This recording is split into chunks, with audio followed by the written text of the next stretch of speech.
নমস্কার বন্ধুরা, আর কুকিং চ্যানেলে আপনাদের সবাইকে স্বাগত। আজকে নিয়ে হাজির হয়ে গেলাম নিরামিষ দই ভেন্ডি রেসিপি নিয়ে। তো চলুন শুরু করা যাক। আমি এখানে ভেন্ডিগুলো ধুয়ে একটু ছোট ছোট টুকরো করে কেটে নিয়েছি। এখন এখানে দিয়ে দেবো হাফ চামচ হলুদ, হাফ চামচ দেবো লবণ, আর হাফ চামচ দেবো কাশ্মীরি লঙ্কার গুঁড়ো, আর চামচটা ভর্তি ভর্তি করে দিয়ে দেবো 1 চামচ বেসন। সব কিছু হাত দিয়ে খুব ভালো করে মাখিয়ে নেব, যাতে করে সব মশলা ঢ্যাঁড়সের গায়ে ভালো মতো কোট হয়। খুব ভালো করে ঢ্যাঁড়সটাকে মাখিয়ে নিয়েছি। এবার চলে যাব মূল রান্নাতে। একটা কড়াই গরম করে দিয়ে দেব 3 চামচ পরিমাণে তেল। তেলটা গরম করে ঢ্যাঁড়সগুলো দিয়ে দিলাম। ঢ্যাঁড়সগুলো নেড়ে চেড়ে ভেজে নিতে হবে, তবে খেয়াল রাখতে হবে ঢ্যাঁড়সের কালার চেঞ্জ হবে না, আবার মশলাগুলো লাল লাল হবে। ঢ্যাঁড়সটা ভাজা হতে থাক, ততক্ষণে মশলা করে নেব। মিক্সচার জারে দিয়ে দেব 1 চামচ পোস্ত, দেব 1 চামচ হলুদ সর্ষে, 3টে কাঁচা লঙ্কা দিয়েছি, ক্যামেরাটা বন্ধ ছিল দেখাতে পারিনি। ছোট্ট একটা আদা দিয়ে মিক্সচার জারটা ঘুরিয়ে সব গুঁড়ো করে নিয়েছি। এখন এখানে দিয়ে দেব 1.5 চামচ টক দই।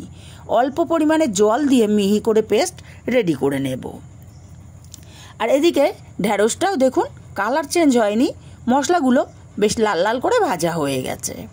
এখন ঢ্যাঁড়সগুলোকে নামিয়ে নেব। বন্ধুরা, রেসিপিটা ভালো লাগলে একটা লাইক দিতে ভুলবেন না। ঢ্যাঁড়সগুলো নামিয়ে এই কড়াইতে আর 2 চামচ তেল দিয়ে দিলাম। তেলটা গরম করে সামান্য একটু কালো জিরে ফোড়ন দিলাম। হাফ চামচ দেবো কাশ্মীরি লঙ্কার গুঁড়ো, হাফ চামচ হলুদ। লঙ্কার গুঁড়ো আর হলুদ তেলের ওপর দিলে তরকারি কালারটা খুব সুন্দর আসে। একটু নাড়াচাড়া করে অল্প পরিমাণে জল দিয়ে দিলাম। দিয়ে মশলাটাকে খুব ভালো করে কষিয়ে নেব। মশলাটা কষিয়ে নিয়ে এখানে দিয়ে দেব বড় সাইজের একটা টমেটো। আমি 4টে টুকরো করে কেটে নিয়েছি।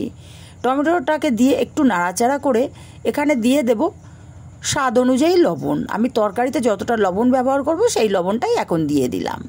লবণটাকে দিয়ে একটু নাড়াচাড়া করে টমেটোটা কষিয়ে নিয়ে এখানে দিয়ে দেব পেস্ট করে রাখা মশলাটা, আর বাটিটা ধুয়ে অল্প জল দিয়ে মশলাটাকে কষিয়ে নেব। কিছুক্ষণ মশলাটাকে কষিয়ে নিয়েছি। মশলা থেকে তেলটা ছাড়তে শুরু করেছে। এই পর্যায়ে 1 চামচ চিনি দিয়ে দিলাম।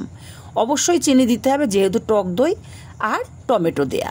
মশলাটা কষাতে কষাতে মশলার থেকে তেলটা সম্পূর্ণ আলাদা হয়ে গেছে। এখন এখানে দিয়ে দিলাম জল, তবে জলের পরিমাণটা খুব বেশি দেব না, এই তরকারিটা একটু মাখো মাখো হবে। নাড়াচাড়া করে মিশিয়ে দিয়ে ঝোলটাকে ফুটতে দেব।